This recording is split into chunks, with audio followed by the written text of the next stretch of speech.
Prayer. Ya Allah, keep us united in goodness and bless our learning journey. Grant us knowledge that brings us closer to you. Amen. Good morning, everyone. I am Shruti Sudesh.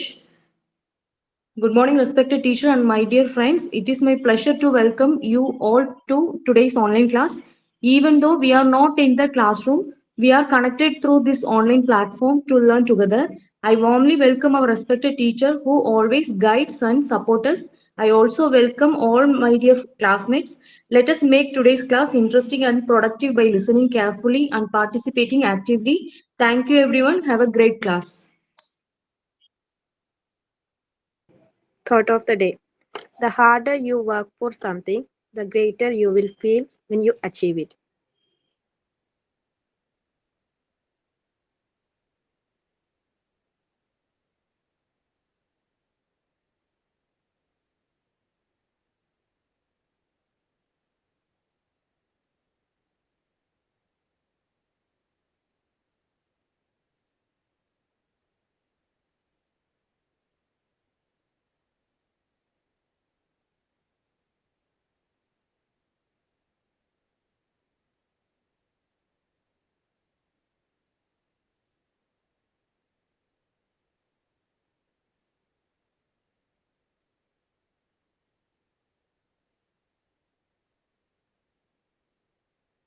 Good morning, everyone.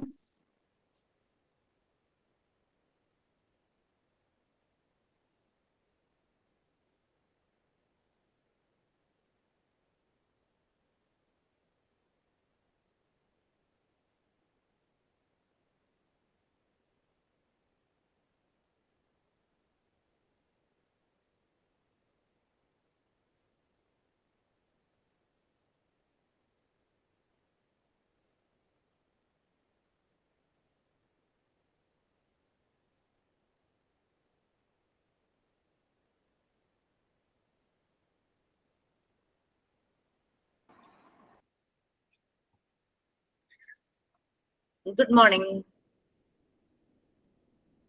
Good morning, ma'am. Good morning. Good morning, ma'am. Good morning. Prayer എല്ലാം കഴിഞ്ഞോ നിങ്ങളുടെ?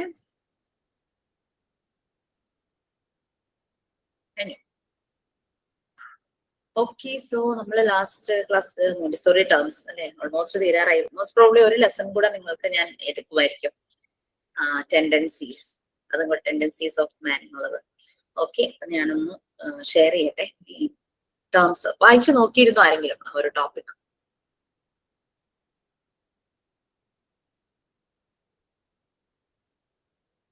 Montessori ടേംസിൽ നമുക്ക് ആ PDF ഉള്ളത് മാത്രമല്ല, absorbent mind, sensitive period, ഇതെല്ലാം Montessori terms ആണ്. Doctor Montessori എന്തൊക്കെ പേര് വിളിച്ച് എന്തെല്ലാം വിളിച്ചോ, മോണ്ടിസോറി പ്രിപ്പയർഡ് എൻവയോൺമെന്റ്, എന്തെല്ലാം പേര് വിളിച്ച ഓരോ സ്പിരിച്വൽ എംബ്രിയോ, ഇതെല്ലാം മോണ്ടിസോറി ടേംസ് തന്നെയാണ്. അവര് ഓരോന്നിനും ഓരോ പേരിട്ടിട്ടുണ്ടായിരുന്നു അല്ലെ? അപ്പൊ അതെല്ലാം മോണ്ടിസോറി ടേംസ് ആണ്.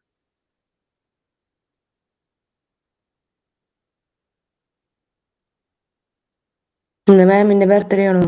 എന്റെ ബർത്ത്ഡേ അല്ല, ആരുടെയെങ്കിലും ബർത്ത്ഡേ. എന്റെ ബർത്ത്ഡേ ഇങ്ങനെ ഈ മാസങ്ങളുണ്ട്. ഞങ്ങളുടെ തൊട്ടടുത്തുള്ള ഒരു അമ്പലത്തിൽ ഉത്സവമാണേ. ഞാൻ ഒരു ദിവസത്തെ ഒരു പൂജയ്ക്ക് കൊടുത്തിട്ടുണ്ടായിരുന്നു. അങ്ങനെ രാവിലെ പോയിട്ട് വന്നതാ. ഗണപതി ഹോമമാണ്. ഗണപതി ഹോമവും ഭഗവത് സേവയും. വൈകിട്ട് ഭഗവത് സേവ. നമ്മുടെ തൊട്ടടുത്ത വീട്ടിലെ, ഞാനിങ്ങനെ ഭയങ്കര പൂജയ്ക്കൊന്നും കൊണ്ട് കൊടുക്കുന്ന ആളൊന്നുമല്ല. പ്രാർത്ഥിക്കുന്ന കൈകളേക്കാൾ പ്രവർത്തിക്കുന്ന കൈകളോടാണ് എനിക്ക് താല്പര്യം.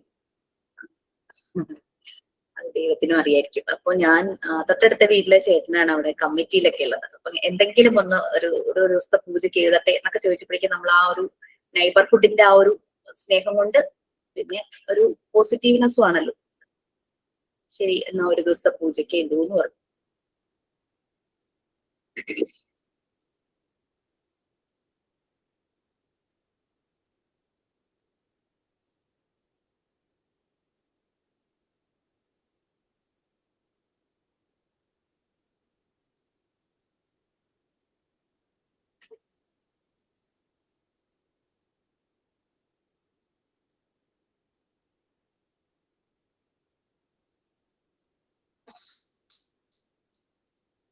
ബർത്ത്ഡേക്ക് അമ്പലത്തിൽ പോകുന്ന ആളൊന്നുമല്ല ഞാൻ. എന്റെ എത്രയോ ബർത്ത്ഡേകളായി ഞാൻ പണ്ടൊക്കെ പോവായിരുന്നു കേട്ടോ. അത് അമ്മയ്ക്ക് വേണ്ടിയിട്ട് പോവായിരുന്നു. അമ്മയ്ക്ക് ഭയങ്കര ഒരു പിറന്നാൾ ദിവസം അങ്ങനെ കുളിച്ച് അങ്ങനെ അമ്പലത്തിൽ പോകണം. അപ്പൊ അമ്മയെ ഒന്ന് സൂചിപ്പിക്കാൻ വേണ്ടിയിട്ട് പോവായിരുന്നു.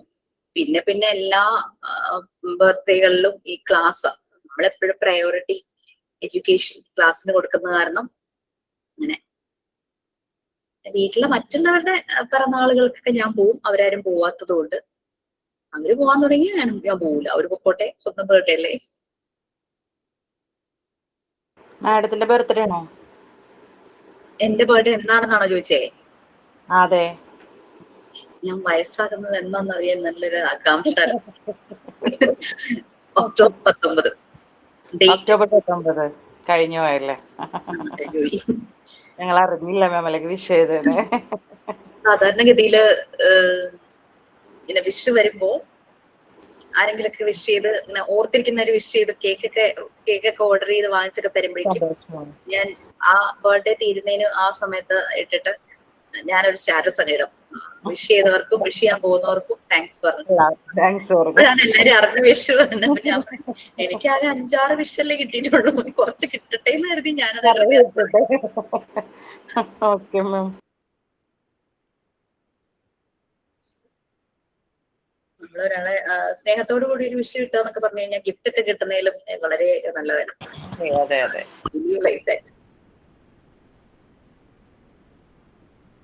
ഡേറ്റ് ഓർമ്മിച്ച് വെച്ച് മറ്റുള്ളവരെ വിഷ് ചെയ്യുക അത് വളരെ കുറവാണ്. 1-2 പേരുടേക്ക് അങ്ങനെ ഓർത്തിരിക്കുള്ളൂ.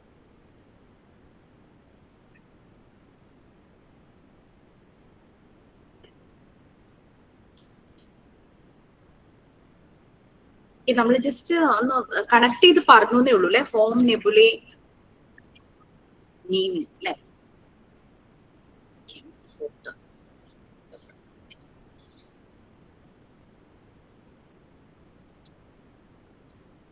അഡാപ്ഷൻ നമ്മൾ പറഞ്ഞു, ഡെവലപ്മെന്റ് പറഞ്ഞു, ദെൻ എഡ്യൂക്കേഷൻ എന്നുള്ളത് നിങ്ങൾ കറക്റ്റ് ഒന്ന് നോക്കണം കേട്ടോ.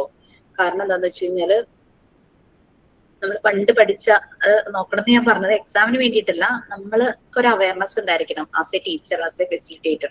എന്താണ് എഡ്യൂക്കേഷൻ എന്നുള്ളത് കൊണ്ട് ഉദ്ദേശിക്കുന്നത്? ഒരിക്കലും ഒരു സബ്ജക്റ്റിൽ മാത്രം കോൺസെൻട്രേറ്റ് ചെയ്ത് നിൽക്കുന്ന രീതിയിലായിരിക്കരുത്. അത് വൈഡ് ആയിരിക്കും. എന്നാൽ മാത്രമാണ് അത് കംപ്ലീറ്റ് ആവുള്ളൂ. ആദ്യം നമ്മളെ തിരിച്ചറിയുക എന്നുള്ളത് കൊണ്ടാണ് എഡ്യൂക്കേഷൻ എന്നുള്ളത് കൊണ്ട് ഉദ്ദേശിക്കുന്നത്. എന്റെ കുറവും എന്റെ കൂടുതലും, സ്ട്രെങ്ത് ആൻഡ് വീക്ക്നെസ് നമ്മൾ പറഞ്ഞു. സോട്ട് അനാലിസിസ് നമ്മൾ പേഴ്സണലി നമ്മൾക്ക് ചെയ്ത് നോക്കുന്നത് എന്നാണ്. നമ്മൾ പോർഷൻ കഴിയുമ്പോൾ ഞാൻ വേറൊരു അസസ്മെന്റ് നിങ്ങളെ കൊണ്ട് ചെയ്യിക്കാം. ഞാനൊരു കോഴ്സ് ചെയ്യുന്നതിന്റെ ഭാഗമായിട്ടുള്ള ഒരു അസസ്മെന്റ് ആണ്. അപ്പൊ നമ്മൾക്ക് മനസ്സിലാവും ഏത് ഏരിയയിലാണ് നമ്മൾ കൂടുതൽ ഇന്റലിജന്റ് എന്നുള്ളത്. ഒരു മൾട്ടിപ്പിൾ ഇന്റലിജൻസ് അസസ്മെന്റ് ആണ്. അപ്പൊ 9 ഏരിയയിലാണ് ആ ഒരു ഇന്റലിജൻസ് വരുന്നത്. അപ്പൊ നമ്മൾക്ക് ആദ്യമായിട്ട് നമ്മൾക്ക് മാർക്ക് ഇടുമ്പോൾ നമുക്ക് മനസ്സിലാവും നമ്മുടെ സ്ട്രെങ്ത് എന്താണ്, നമ്മുടെ വീക്ക്നെസ് എന്താണെന്നുള്ളത്. നമ്മുടെ പോർഷനും തീരട്ടെ. അത് കഴിയുമ്പോൾ നമ്മുടെ MI അസസ്മെന്റ് നമുക്കൊന്ന് ചെയ്ത് നോക്കാം. 9 ഏരിയകളിലാണ്. അപ്പൊ 9 ഏരിയകളിൽ നമ്മളുടെ ബുദ്ധി നമ്മൾ തന്നെ അളക്കുകയാണ്. 9 ഏരിയ ഏതൊക്കെയാന്ന് നിങ്ങൾക്ക് അറിയാമോ? ഞാനിങ്ങനെ നോട്ട്സ് ഒക്കെ പ്രിപ്പയർ ചെയ്തുകൊണ്ടിരിക്കുക 9 ഏരിയയുടെ. First one logical mathematical. Just ഒന്ന് ആലോചിച്ച് നോക്കിക്കോ. ലോജിക്കൽ മാത്തമാറ്റിക്കൽ എന്ന് പറയുമ്പോൾ നിങ്ങൾക്ക് പെട്ടെന്ന് മനസ്സിലാവും. നമുക്ക് പ്രോബ്ലംസ് ഒക്കെ വളരെ ലോജിക്കലായിട്ട് അനലൈസ് ചെയ്യാനുള്ള ഒരു കഴിവ്, പിന്നെ ഭയങ്കര കോംപ്ലിക്കേറ്റഡ് ആയിട്ടുള്ള പ്രോബ്ലംസ് ഒക്കെ കിട്ടുമ്പോൾ ഭയങ്കര ഇൻട്രസ്റ്റോട് കൂടി കുത്തിയിരുന്ന് നമ്മൾ അതിനെ സോർട്ട് ഔട്ട് ചെയ്ത് കണ്ടുപിടിക്കില്ലേ. സയന്റിഫിക് ആയിട്ട് എല്ലാം ഇൻവെസ്റ്റിഗേറ്റ് ചെയ്ത് കണ്ടുപിടിക്കുന്നത്. പിന്നെ ലിംഗ്വിസ്റ്റിക് വേർബൽ എന്ന് പറഞ്ഞു കഴിഞ്ഞാൽ ഇപ്പോ റെക്കോർഡ് നിങ്ങൾ സ്റ്റോറിയും റൈമും എഴുതി കഴിഞ്ഞപ്പോൾ നിങ്ങൾക്ക് മനസ്സിലായിട്ടുണ്ടാവും ആ ഒരു വേർഡ് പവറിൽ സ്വന്തം കഴിവ്. എനിക്കിതൊക്കെ പറ്റുമല്ലേ. അതുവരെ നമ്മൾക്ക് എഴുതാൻ കഴിവില്ല, അല്ലെങ്കിൽ എഴുതാൻ കഴിവില്ല, നമ്മൾ റീഡ് ചെയ്താൽ ശരിയാവില്ല. അങ്ങനെ അപ്പൊ ക്ലാസ്സിൽ റീഡ് ചെയ്ത് നമ്മുടെ പ്രൊനൗൺസിയേഷൻ കറക്റ്റ് ആകുന്നു, നമ്മൾക്ക് പ്രസന്റ് ചെയ്യുന്നതിന് ബുദ്ധിമുട്ടുണ്ടാവുന്നില്ല. സെമിനാർ എടുത്തപ്പോൾ നമ്മൾക്ക് അറിയില്ലായിരുന്നു നമ്മളുടെ ലിംഗ്വിസ്റ്റിക് വെർബൽ ഇന്റലിജൻസ് ഇത്ര മുകളിലാണെന്നുള്ളത്. അപ്പൊ നമ്മളെ മനസ്സിലാക്കി. അതാ പറഞ്ഞത് എഡ്യൂക്കേഷൻ എന്ന് പറഞ്ഞാൽ നമ്മളെ തന്നെ മനസ്സിലാക്കുക എന്നുള്ളതാണ്. സ്റ്റോറി റൈം തന്നപ്പോ എനിക്ക് തോന്നുന്നു കുറെ പറഞ്ഞു എന്നോട് പരിഭവമൊക്കെ ഉണ്ടായിരുന്നു കാണുമായിരിക്കും. ഒരു ബാച്ചിൽ നിന്നല്ല, എല്ലാ ബാച്ചിലും എന്തൊരു കഷ്ടമാണ് ഈ ടീച്ചർ ഇങ്ങനെ ചെയ്യിക്കുന്നത് എന്നുള്ളത്, ഞങ്ങളെ കൊണ്ട് പറ്റാത്ത കാര്യങ്ങൾ ചെയ്യിക്കുവാണോ എന്നൊക്കെ വിചാരിച്ചിട്ടുണ്ടാവും. പക്ഷെ അത് വൺസ് നമ്മൾ അത് ചെയ്ത് കഴിഞ്ഞപ്പോൾ നമുക്ക് മനസ്സിലായി ഐ ഹാവ് ദ പൊട്ടൻഷ്യൽ എന്നുള്ളത്. എനിക്ക് ഏറ്റവും കൂടുതൽ യാത്രാ വിവരണങ്ങൾ എഴുതാൻ എനിക്കിഷ്ടം, കഥയേക്കാളും കവിതയെക്കാളും. ഞാൻ എഴുതിയിട്ടൊന്നുമില്ല കഥയും കവിതയും. ആകെ ഞാൻ നമ്മുടെ റെക്കോർഡിൽ മാത്രമേ എഴുതിയിട്ടുള്ളൂ. പക്ഷെ യാത്രകളിൽ ഞാൻ എക്സ്പീരിയൻസ് ചെയ്ത കാര്യങ്ങൾ ഞാനിങ്ങനെ കുത്തിക്കുറിക്കുമായിരുന്നു. അപ്പൊ എനിക്ക് മനസ്സിലായി അത്യാവശ്യം നമുക്ക് ഭാഷ വഴങ്ങും എന്നുള്ളത് മനസ്സിലായി. അത് തന്നെ ഞാൻ ഇംഗ്ലീഷിലും എഴുതാൻ ട്രൈ ചെയ്തിട്ടുണ്ട്. ആദ്യമൊക്കെ മലയാളത്തിൽ എഴുതുള്ളായിരുന്നു. പിന്നെ ചില യാത്രകളൊക്കെ പോകുമ്പോൾ ഒഫീഷ്യലി എന്തെങ്കിലും കാര്യങ്ങൾ അങ്ങനെ യാത്രകളാകുമ്പോൾ നമുക്കത് സബ്മിറ്റ് ചെയ്യേണ്ടി വരും റിപ്പോർട്ട്. അപ്പൊ അത് ഇംഗ്ലീഷിൽ സബ്മിറ്റ് ചെയ്യേണ്ടി വരും. അപ്പൊ അങ്ങനെ ഇംഗ്ലീഷിലൊക്കെ എഴുതിയപ്പോഴും അതും വലിയ കുഴപ്പമില്ലാണ്ടൊക്കെ ശരിയായി. ഭയങ്കര ലാംഗ്വേജ് ഒന്നും ഇല്ലെങ്കിലും വളരെ സിമ്പിൾ ആയിട്ട് പോവാത്ത ഒരാൾക്ക് വായിച്ചാൽ മനസ്സിലാവുന്ന രീതിയിൽ എഴുതാൻ പറ്റും. അപ്പൊ നമ്മുടെ ആ ഒരു ലിംഗ്വിസ്റ്റിക് വേർബൽ നമുക്ക് തന്നെ മനസ്സിലാവും അത് എത്രത്തോളം എബോ ആവറേജ് ആണോ എക്സലന്റ് ആണോ എന്നുള്ളത്. പിന്നെ സ്പേഷ്യൽ വിഷ്വൽ അതൊക്കെ എനിക്ക് ഇത്തിരി കുറവാണെന്നാണ് എനിക്ക് തോന്നുന്നത്. ലൈക്ക് സ്പെഷ്യൽ വിഷ്വൽ, അതായത് ഒരു എക്സാമ്പിൾ കറക്റ്റ് പറയുവാണെങ്കിൽ നമ്മുടെ വീട്ടിലിപ്പം നമ്മള് കുക്ക് ചെയ്യുന്ന ഒരു പാത്രം ഉണ്ടാവുമല്ലോ, കറിയൊക്കെ കുക്ക് ചെയ്യുന്ന വലിയ ചട്ടിയൊക്കെ ഉണ്ടാവും. അത് നമുക്ക് വേറൊരു പാത്രത്തിലേക്ക് മാറ്റണം. അപ്പൊ ആ വലിയ പാത്രത്തിൽ ഇരിക്കുന്നത് വേറൊരു അടപ്പൊക്കെ ഉള്ള ഒരു പാത്രത്തിലേക്ക് മാറ്റണം. അപ്പൊ അത് ഇതിനകത്ത് കൊള്ളുമോ എന്നുള്ള ഒരു കാൽക്കുലേഷൻ ഉണ്ടല്ലോ, അതാണ് ഈ സ്പേഷ്യൽ വിഷ്വൽ. നമുക്ക് വിഷ്വലൈസ് ചെയ്യാൻ പറ്റുന്നു ചെയ്യുന്നതിന് മുമ്പ്. കാറ് പാർക്ക് ചെയ്യണത് അതൊക്കെ. അപ്പൊ കണ്ടെയ്നറിലെ ഡിഷ് വെക്കുക അതൊക്കെ എനിക്ക് വിഷ്വലൈസ് ചെയ്ത് കറക്റ്റ് ആവാറുണ്ട്. കാറ് പാർക്ക് ചെയ്ത് നമുക്കൊന്നും പ്രാക്ടീസ് ഇല്ലാത്ത അതൊന്നും നമുക്ക് ഇമാജിനേറ്റ് ചെയ്ത് നമുക്ക് മെന്റലി വിഷ്വലൈസ് ചെയ്യാനായിട്ട് പറ്റും. ചില പോലീസ് ഓഫീസേഴ്സിനെ എനിക്ക് ലൈസൻസ് ഉണ്ട്. പക്ഷെ ലവ്ലി എന്ത് പറ്റിയെന്ന് വെച്ച് കഴിഞ്ഞാല് ഞാനിത് വണ്ടി 20 വർഷം മുമ്പ് എടുത്ത ലൈസൻസ് ആയിരുന്നു. ലൈസൻസ് എടുത്ത സമയത്ത് നല്ല പോലെ ഓടിക്കുമായിരുന്നു. പക്ഷെ ഓടിക്കാതെ ഒരു 10-20 വർഷമായിരുന്നു. അതിനുശേഷം ഭയങ്കര റോഡ് മാറി, പേടി, ആക്സിഡന്റ് അങ്ങനെ ഇങ്ങനെയൊക്കെ ആയപ്പോഴേക്കും ഞാൻ ലൈസൻസിനെ ടൂ വീലർ ഞാൻ ഓടിക്കില്ല. ലൈസൻസിനെ പറ്റി ബോധർ ചെയ്തില്ല. അപ്പൊ നോക്കുമ്പോ എന്താ സംഭവം എക്സ്പയർ ആയി. വാഹനങ്ങൾ ഒരു വീട്ടിൽ തന്നെ ഒരു 3-4 വണ്ടികളല്ലേ മാം? നരത്തിലോട്ട് അങ്ങനെ ഇറങ്ങുമ്പോ എന്തോരം വണ്ടികളാ. നമുക്കൊരു സൈക്കിൾ ഒരു കാർ മാത്രമേ ഉള്ളൂ. അപ്പം എക്സ്പയർ ആയി. കൂളിംഗ് പീരീഡ് ഉണ്ട് 1 year. അതിനുള്ളിൽ നമ്മൾ കുടിക്കാൻ മതി. അതും കഴിഞ്ഞ് 6 മാസം കൂടെ കഴിഞ്ഞു. അപ്പൊ എനിക്കിപ്പോ മോള് 18 വയസ്സ് കഴിഞ്ഞപ്പോ അവൾക്ക് നിർബന്ധം ഞാൻ വണ്ടി ഓടിക്കണം. അപ്പൊ ലൈസൻസ് പുതുക്കണം എന്ന് പറഞ്ഞു. അങ്ങനെ അവള് പഠിച്ച സ്കൂളിൽ അവരും വന്ന് നിർബന്ധിച്ചു. അങ്ങനെ ലൈസൻസ് പുതുക്കാനായിട്ട് ഞാൻ കൊടുത്തു. അപ്പൊ എന്താന്ന് വെച്ച് കഴിഞ്ഞാല് എക്സ്പയർ ആയി, കൂളിംഗ് പീരീഡും കഴിഞ്ഞല്ലോ, റോഡ് ഓടിച്ച് കാണിക്കണം. എന്തായാലും എനിക്ക് ലൈസൻസ് കിട്ടുള്ളൂ. പക്ഷെ നമ്മള് പ്രാക്ടീസ് ചെയ്തുകൊണ്ടിരുന്നെങ്കിൽ ഇപ്പൊ ഓക്കെ ആയേനെ മാം. നമ്മൾ ചെയ്താണ് പഠിക്കണത്. ഓപ്പോസിറ്റ് ഞാൻ ഒരു വണ്ടിയിൽ ഇരിക്കുവാണെങ്കിൽ തന്നെ എനിക്ക് പേടിയാ ഓപ്പോസിറ്റ് വണ്ടി വരുമ്പോൾ. കാൽക്കുലേഷൻ കിട്ടി, അത് കുഴപ്പമില്ല. ചേർന്ന ഡ്രൈവിംഗ് സ്കൂൾ നല്ലതായിരുന്നു. അവര് സാധാരണ ചില ഡ്രൈവിംഗ് സ്കൂളിൽ അവരെല്ലാം ഒന്നും പറഞ്ഞു തരില്ലല്ലോ, നമ്മളെ ടെസ്റ്റ് ക്വാളിഫൈ ചെയ്യിക്കാന്ന് മാത്രം. പിന്നെ നമ്മൾ പ്രാക്ടീസിന് വരാൻ വേണ്ടിയായിരിക്കാം എന്തോ. പക്ഷെ ഈ ടീച്ചർ ഒരു ലേഡിയാണ്, ഭയങ്കര അഗ്രസീവ് ആള്. പക്ഷെ ആള് റാഷ് ഡ്രൈവിംഗ് ആട്ടോ. പക്ഷെ നമ്മളെ നല്ല പോലെ പെർഫെക്റ്റ് ആക്കിയിട്ട് പുള്ളിക്കാരി വിടുള്ളൂ. അങ്ങനെ ഒരു ഇതുണ്ട്. കാരണം എങ്ങനെ പാർക്ക് ചെയ്യണം, പിന്നെ ഇത് ടേൺ ചെയ്യുമ്പോൾ അത് യു ടേൺ ആണെങ്കിൽ എങ്ങനെ, ചെറിയ ബെൻഡ് ആണെങ്കിൽ എങ്ങനെ, വലിയ ബെൻഡ് ആണെങ്കിൽ എങ്ങനെ, അങ്ങനെ ഇപ്പൊ വിഷ്വലൈസ് ചെയ്ത് നമുക്ക് പറഞ്ഞു തരാം. അതുകൊണ്ട് എനിക്കതൊരു നഷ്ടമായിട്ട് തോന്നുന്നില്ല. ഞാൻ 26 ഇയേഴ്സിന് മുമ്പ് 2 വീലർ ലൈസൻസ് എടുത്തതാ. പക്ഷെ അന്ന് ഞാൻ പറഞ്ഞു രാജു മോട്ടോർ ഡ്രൈവ് എന്ന് പറവൂരുണ്ട്. അപ്പൊ അന്ന് കാർ എടുക്കാന്ന് പറഞ്ഞപ്പോ ചേട്ടൻ പറഞ്ഞു നമുക്ക് കാറില്ലല്ലോ, കാറ് വാങ്ങിക്കുമ്പോ എടുക്കാന്ന് പറഞ്ഞു. പക്ഷെ ഇപ്പൊ എന്നോട് പറയുന്നുണ്ട് പഠിച്ചോ. പക്ഷെ എനിക്ക് ഇപ്പൊ പേടിയാവണു. കാരണം 2 വീലർ ഓടിക്കും, പക്ഷെ കാറ് പേടിയാവണു. കാരണം ഫ്രണ്ടിൽ ഇരിക്കുമ്പോ തന്നെ ഭയങ്കര പേടിയാ. ചേട്ടനാ മക്കളെ ഓടിക്കുമ്പോ തന്നെ എനിക്ക് പേടിയാ. മോളോടിക്കും, മോനോടിക്കും, ചേട്ടനോടിക്കും. പക്ഷെ എനിക്ക് ഭയങ്കര പേടിയാ. ഇപ്പൊ പറയണ്ട് പഠിച്ചോളൂ. ഞാൻ പറഞ്ഞു ഇനിയിപ്പൊ ഇത്രയും ഏജിലൊക്കെ ആയില്ലേ, കൈയും കണ്ണും കാലും എല്ലാം വേണ്ടേ, നമുക്ക് അതിനുള്ള കോൺസെൻട്രേഷൻ ചിലപ്പോ കിട്ടിയെന്ന് വരില്ല. പക്ഷെ ചെറുപ്പത്തിലെ പഠിച്ചിരുന്നെങ്കിൽ പഠിച്ചു പോയേനെ മാം. ശരിയാ, പ്രാക്ടീസ് വേണം. നമുക്ക് റോഡിനോടുള്ള പേടി. ലവ്ലി 2 വീലർ ഓടിക്കുന്നതുകൊണ്ട് റോഡ് ഫിയർ ഉണ്ടാവില്ലല്ലോ. ഇല്ല, അതില്ല. റോഡ് ഫിയർ വന്നാൽ നമുക്ക് വണ്ടി ഓടിക്കൽ ഇച്ചിരി പണിയായിരിക്കും. എന്നെ ഫസ്റ്റ് ബാച്ചിലെ കുട്ടികൾ തുടങ്ങി എന്നെ മോട്ടിവേഷൻ 2 വീലർ പഠിക്കാനായിട്ട്. അന്ന് കിട്ടിയ ഭയങ്കര ഒരു മോട്ടിവേഷൻ ഞാൻ ഇതുവരെ മറക്കില്ല. നമ്മുടെ 3rd ബാച്ചിലൊരു കുട്ടീനായിരുന്നു. First second 3rd batch last പോർഷനൊക്കെ ആയപ്പോ ഒരുമിച്ചായി, കമ്പൈൻ ക്ലാസ് ആയി. അപ്പൊ എന്നോട് പറഞ്ഞു ഞാൻ ഭയങ്കര സ്പീഡിലാണ്, മലപ്പുറത്ത് നിന്നുള്ള കേട്ടോ, ഭയങ്കര നിഷ്കളങ്കിയ ഒരു കുട്ടിയാണ്. കുട്ടി മീൻസ് 39 years. ഭയങ്കര സ്പീഡിലാണ് മാം ഓടിക്കുന്നത്. പക്ഷെ എനിക്ക് ലൈസൻസ് ഇല്ല. ഞാൻ ചോദിച്ചു ലൈസൻസ് ഇല്ലാതെ എങ്ങനെയാ ഓടിക്കുന്നത്? ഞാനങ്ങ് ഓടിക്കും. നമ്മൾ നല്ല കോൺഫിഡൻസിൽ ഓടിച്ചു കഴിഞ്ഞാൽ ആരും നമുക്ക് ലൈസൻസ് ചോദിക്കില്ല. അത് കഴിഞ്ഞിട്ട് എന്നോട് പറഞ്ഞു, മാം 2 വീലർ ഓടിക്കണം, നമുക്ക് വളരെ അത്യാവശ്യമാണ്. എന്നിട്ടൊരു കഥ പറയുമോ, സൈക്ലിംഗ് ഉണ്ടെങ്കിൽ എളുപ്പമാണ് മാം, സൈക്ലിംഗ് ഉണ്ടെങ്കിൽ എളുപ്പമാണ്. എനിക്ക് സൈക്കിൾ ബാലൻസ് ഒന്നും ഇല്ല കേട്ടോ. അപ്പൊ കഥ പറയാ, എന്റെ നാത്തൂൻ ഇങ്ങനെ ഓടിച്ചിങ്ങനെ പോവുമായിരുന്നു. ഓപ്പോസിറ്റ് നിന്ന് ഒരു കണ്ടെയ്നർ ഒരു വണ്ടി വന്നു ഇടിച്ചു. കണ്ണ് മാത്രമേ ഉണ്ടായുള്ളൂ. എന്നെ മോട്ടിവേറ്റ് ചെയ്യാ, ഞാൻ പഠിച്ചോളൂ, നല്ലപോലെ നമുക്ക് പഠിക്കാൻ പറ്റും. ഭയങ്കര ഒരു മോട്ടിവേഷൻ ആയി പോയി അത്.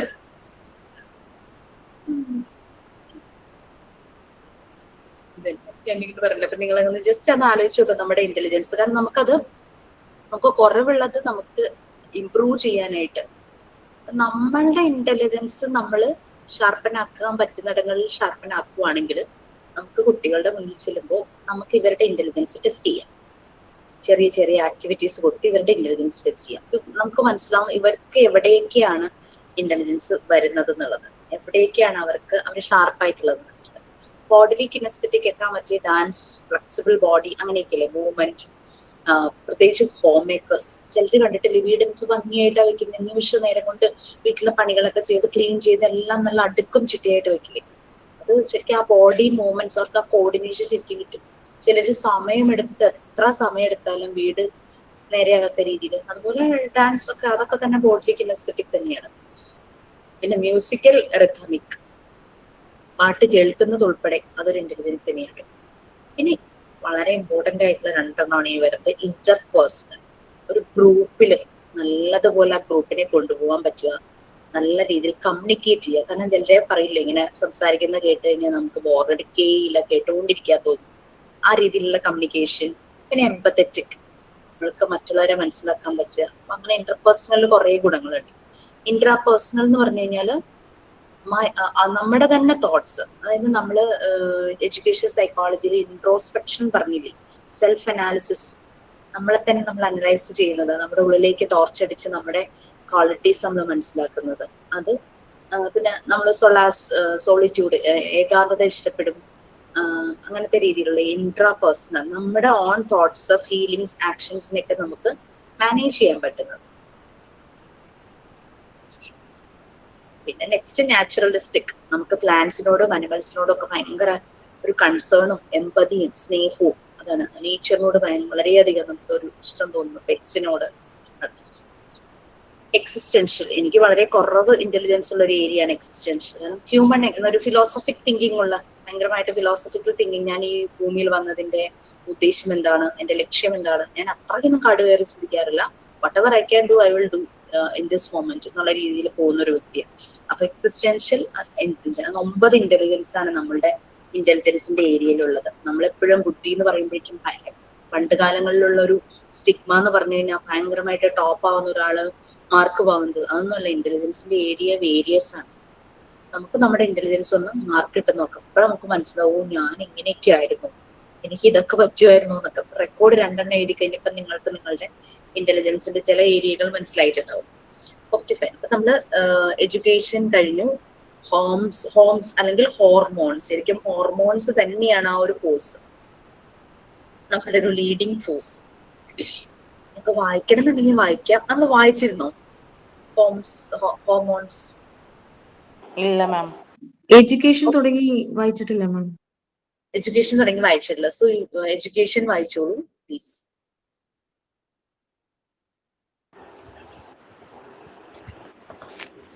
Education. For Montessori, education must include all phases of an individual's life, and the focus must be on the individual, not on the functional needs of the society. Education must correspond to the individual's development of all needs and should aid the adaptive process he endure in relation to all phases of his environment. Hormones വായിക്കണം മാം. ഇല്ല, education എന്താന്ന് clear ആയല്ലോ അല്ലെ. നമ്മളുടെ എല്ലാ ഏരിയയിലും, നമ്മളൊരു ഇൻഡിവിജ്വലിന്റെ എല്ലാ ഏരിയയിലും എഡ്യൂക്കേഷൻ അതിന്റെ ഒരു സ്പാർക്ക്, അതിന്റെ ഒരു എന്താ പറയാ ഇമ്പാക്ട് ഉണ്ടായിരിക്കണം. പിന്നെ എപ്പോഴും ഒരു ഇൻഡിവിജ്വലിൽ ഫോക്കസ് ചെയ്തായിരിക്കണം എഡ്യൂക്കേഷൻ. അല്ലാതെ സൊസൈറ്റിയുടെ നീഡ്സിന് വേണ്ടിയിട്ട് ഒരാളെ മൗൾഡ് ചെയ്തെടുക്കുക എന്നുള്ളതല്ല എഡ്യൂക്കേഷൻ കൊണ്ട് ഉദ്ദേശിക്കുന്നത്. ആ ഒരു ഇൻഡിവിജ്വൽ എങ്ങനെയാണോ അയാളുടെ എന്തൊക്കെ പൊട്ടൻഷ്യൽ ആണോ ഉള്ളത് അപ്പൊ ആ രീതിയിൽ ആ വ്യക്തിയെ ഫോക്കസ് ചെയ്തായിരിക്കണം എഡ്യൂക്കേഷൻ എന്ന് പറയുന്നത്. സൊസൈറ്റിയുടെ നീഡ്സിനനുസരിച്ചല്ല ആളുകൾ, അതെന്ന് പറഞ്ഞൊരു ഫാക്ടറിയിൽ ഒരു മെഷീൻ ഉണ്ടാക്കി എടുക്കുന്ന പോലെ ഇരിക്കും. പ്രൊഡക്റ്റീവ് ആയിട്ടുള്ള ആളുകൾ തന്നെ ഇറങ്ങണം, സൊസൈറ്റിക്ക് കോൺട്രിബ്യൂട്ട് ചെയ്യാൻ പറ്റുന്നത്, അല്ലാതെ എനിക്ക് എന്ത് ചെയ്യാൻ പറ്റും എന്നുള്ള അറിവോടുകൂടി ഇറങ്ങുന്നവരായിരിക്കണം. അല്ലാതെ സൊസൈറ്റിക്ക് എന്ത് വേണം അതിനനുസരിച്ച് ഉണ്ടാക്കിയെടുക്കുന്ന ആൾക്കാരാകരുത്. ഇപ്പൊ ഡോക്ടേഴ്സ് ഒക്കെ സൊസൈറ്റിക്ക് വേണ്ടുന്ന ആൾക്കാർ തന്നെയാണ്. പല പാരന്റ്സിന് ഒരു പക്ഷേ പാരന്റ്സ് പ്രഷർ കാരണം കുട്ടികളെ ഡോക്ടർ ആക്കണം എന്ന് പറഞ്ഞ് ഡോക്ടർ ആക്കി നിർബന്ധിച്ച് ആ ഒരു ജോബിന് വിട്ട് അങ്ങനെ വരുന്നവരുണ്ട്. അപ്പൊ അതെന്നൊക്കെ പറഞ്ഞു കഴിഞ്ഞാൽ സൊസൈറ്റിയുടെ നീഡിന് വേണ്ടിയിട്ട്, അല്ലെങ്കിൽ കുറെ പേരെ മറ്റു വ്യക്തികളുടെ ആവശ്യത്തിന് വേണ്ടിയിട്ട്. ആ കുട്ടിക്ക് സ്വയം ഒരു ഡോക്ടർ ആകണം, എനിക്കിങ്ങനെ ഇതില് സ്പെഷ്യലൈസ് ചെയ്യണം തോന്നുവാണെങ്കിൽ ദാറ്റ് മീൻസ് അതാണ് ശരിക്കും അവനെ സംബന്ധിച്ച് എഡ്യൂക്കേഷൻ. ഒരു ഇൻഡിവിജ്വലിന്റെ ഡെവലപ്മെന്റ്, എല്ലാ ഏരിയയിലുമുള്ള ഡെവലപ്മെന്റ്, അങ്ങനെ ഒരു പ്രോസസ് ആയിരിക്കണം എഡ്യൂക്കേഷൻ എന്ന് പറയുന്നത്. Okay fine. നെക്സ്റ്റ് ഹോർമോൺസ് വായിക്കുമ്പോൾ നിങ്ങൾക്ക് കുറെ കൺഫ്യൂഷൻ വരും. അതാണ് ഞാൻ ആദ്യം തന്നെ ബ്രീഫ് ചെയ്ത് വെച്ചത്. എന്താണ് ഹോംസ്, എന്താണ് നെബുലി, എന്താണ് നീമി എന്നുള്ളത്. എന്തായാലും ജസ്റ്റ് വായിക്കും, നമുക്ക് വായിച്ചിട്ട് പറയാം. ഫുള്ള് വായിച്ചോളൂ ആരെങ്കിലും ഒരാള്. ഞാൻ വായിക്കാമോ? Hormones, the leading force of the great intelligence that is pushing all matters, living and non-living, towards its final goal. Montessori gives an example of how it is seen in the force that unites the separate substances to form a new compound. Out of a limited number of elements, every known compound in the universe is formed, including those that live. The universe unconscious intelligence, guided and pushed by home. It is the intelligence that organizes this. Another example is the force that joins the molecules in a substance. Each phase varies from liquid to gas or solid to liquid, arising at a specific pressure and temperature. If the conditions are not fulfilled, the change will not occur. In biology, an example of hormone is the gene pattern carried in each cell of every organism. Using this pattern, the unconscious intelligence, guided and pushed by home, directs the amazing task of the organization and construction of an utterly new creature, which is nevertheless a duplicate based on the genes of both parents. Only death can stop home. Home extends over a vast field. Human beings can be compelled to act against their will, for example, with hypnotism. There is in the universe an unconscious force that can overcome our will. Some of these things are let free, specifically when crowds gather. People will do things in groups or mobs that they would not think of doing as individuals. Certain actions of children are the result of powerful force acting on them, independent of their will. Often a child, when asked the reason why he has done something, will reply, "I don't know." Montessori says that we must work to defend the child against the negative facet of these forces. The human being must be accepted from birth, and his consciousness will develop. This is what education should do, and it is one of the most important goals of the new education. Home is the force that powers the instinctive work of the children in the children's house. It is what makes them repeat and exercise until they are satisfied. In small children, this drive or push it is not all the unconscious level, like the drive to eat. In order of children, it becomes a voluntary factor. This basic force can be either a conscious or an unconscious biological force. The unconscious part is much greater.